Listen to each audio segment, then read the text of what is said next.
안녕하세요. 스토리브라더스의 축구 읽어주는 남자 바구입니다. 오늘의 주인공은 정확하고 창의적인 롱패스의 대명사, 제라드가 인정한 함께팀 최고의 미드필더 사비 알론소입니다. 이제는 레버쿠젠을 역사의 길로 이끌고 있는 사비 알론소는 어떤 인생을 살아왔을까요? 1981년 11월 25일 스페인의 톨로소라는 작은 마을 축구 가문에서 태어난 사비 알론소. 알론소의 집안은 축구로 유명한 집안이었습니다. 그의 아버지인 페리코 알론소는 레알 소시에다드와 바르셀로나 소속으로 10시즌 동안 라리가에서 활약하며 총 3번의 라리가 우승을 경험한 뛰어난 선수였죠. 그런 아버지 밑에서 자란 사비 알론소의 축구에 대한 열정은 어린 시절부터 특출났습니다. 아버지는 종종 사비 알론소와 그의 형인 미켈 알론소를 자신의 훈련장에 데려가 함께 연습을 진행했고, 알론소는 아버지의 영향을 받아 슈팅보다는 패스하는 것을 즐겼다고 하는데요. 그래서인지 사비 알론소는 어린 시절부터 수비형 미드필더가 되기로 결심했다고 합니다. 또 알론소의 어린 시절 동기부여가 되었던 친구가 있었는데요. 그는 바로 현재 아스날의 감독인 미켈 아르테타입니다. 이 둘은 동네 친구로 만나 서로 축구 실력을 과시하며 함께 성장했고, 레알 소시에다드에서 뛰는 것을 함께 꿈꿨다고 하죠.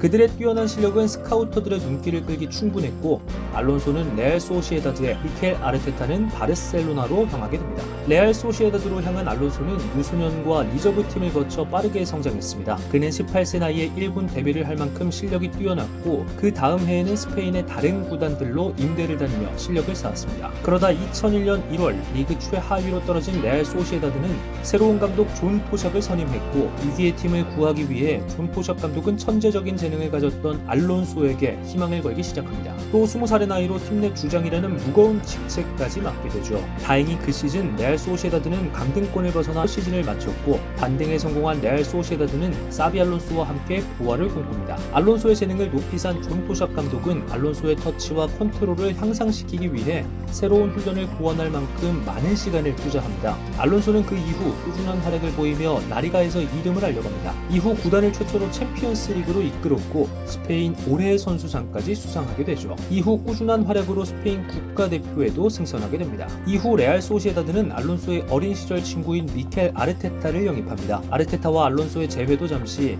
2004년 8월 20일 리버풀은 1,070만 파운드, 당시로서는 거금의 이적료를 들여 알론소를 영입합니다. 프리미어리그에 입성한 알론소는 베니테즈 감독 밑에서 활약을 이어갑니다. 첫 경기부터 눈에 띄는 활약을 보여준 알론소는 이미 영국 언론으로부터 패싱 능력에 대한 칭찬을 받았고, 클럽의 중요한 득점들에 기여해갔습니다. 리버풀에서 첫 시즌 챔피언스리그 결승전에 나서게 된 알론소. 당시 리버풀은 AC 밀란을 상대로 전반 3골 차로 뒤졌지만 후반 3골을 기록하며 결국 승부차기까지 끌고 갔고, 축구계의 길이 남을 이스탄불의 기적을 만들어냅니다. 이에 알론소는 자신의 커리어 중 최고의 순간이라고 밝혔죠. 이후 2006-2007 시즌에는 엄청난 골까지 만들어냈는데요. 안필드 역사에서 가장 대담한 골 중 하나를 만들어내며 자신의 이름을 더욱더 세계에 각인시켜갑니다. 2008년 리버풀 소속으로 100번째 경기를 경험하며 리버풀의 핵심 선수로 자리 잡아갔던 알론소지만, 그해 여름 리버풀은 알론소에게 머지사이드를 떠나기를 제안합니다. 리버풀에 대한 사랑으로 팀을 떠나기 싫어했던 알론소는 결국 여름 이적 시장이 끝날 때까지 팀에 남았고, 한 시즌에 1000개의 패스를 성공한 최초의 프리미어리그 선수가 되는 등 꾸준한 활약을 이어갔습니다. 그의 활약은 국가대표에서도 계속됐습니다. 07-08 시즌 클럽팀에서는 트로피를 들어올리지 못했던 알론소지만 유로 2008에서 무패 우승을 차지하며 환상적인 여름을 보내게 됩니다. 그 후 2009년 여름 알론소는 리버풀을 떠나 레알 마드리드로 향하게 됩니다. 2012년까지 리버풀과 계약이 돼 있었던 알론소는 베니테즈와의 불화 등 여러 루머와 함께 안필드를 떠나게 됐고, 팀 동료였던 제라드는 알론소의 결정에 팀이 황폐해졌다고 밝혔죠. 그리고 출전한 2010년 남아공 월드컵 모든 경기를 선발로 출전하며 월드컵 우승을 차지했고, 자신의 커리어에 컵 하나를 더 추가하게 됩니다. 등번호 22번으로 레알에 입성한 알론소는 첫 시즌 가장 꾸준한 선수라는 평가를 받았습니다. 그와 사랑에 빠진 레알 마드리드의 팬들은 그에게 라발바로자, 붉은 수염이라는 새로운 별명까지 붙여줍니다. 2010-2011 시즌 레알에서 두 번째 시즌을 맞은 알론소는 조세 무리뉴 감독과 만나게 되는데요. 무리뉴 감독은 라인업을 짤 때 사비 알론소를 적고 시작했다고 밝혔죠. 구티가 떠난 후 14번의 등번호를 이어받은 알론소는 그 시즌 코파 델레이에서 우승하는 데 큰 기여를 합니다. 그리고 다시 출전한 유로 2012 프랑스와의 8강전에서 스페인 국가대표로서 100번째 출전과 함께 6골을 기록하며 팀을 더 높은 곳으로 이끌었고, 결국 결승에서 이탈리아를 상대로 승리를 거두며 국가대표 3번째 메이저 대회 우승을 차지하게 됩니다. 레알 마드리드에서 3번째 시즌에도 꾸준했던 알론소는 계속해서 선발 라인업에서 확실한 존재로 이름을 알렸습니다. 2013-2014 시즌 자신의 커리어 역사상 두 번째 비기어를 들어올리게 됩니다.